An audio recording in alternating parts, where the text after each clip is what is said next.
A proposta del director de l'IBAM, l'alcalde de València ha acceptat la creació d'un jardí d'escultures en els solars que té per l'ampliació. Durant la reunió, qualificada de cordial, el responsable del museu va traslladar-li al primer edil la proposta de crear un jardí d'escultures, aprofitant els solars que l'IBAM té per l'ampliació. Esta proposta ha sigut considerada de magnífica per Joan Ribó.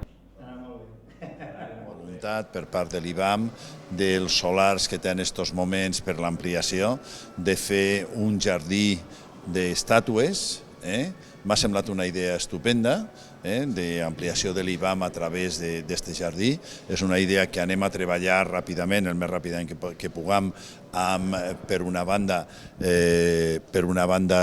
l'Escola de Jardineria i concretament la Fundació de Jardins, per veure com es pot materialitzar, i per una altra banda, evidentment, per veure la seva concreció a nivell de normes urbanístiques. Jo crec que aquest jardí d'escultures que l'alcalde està dient és fonamental perquè demostra també una altra manera de fer cultura.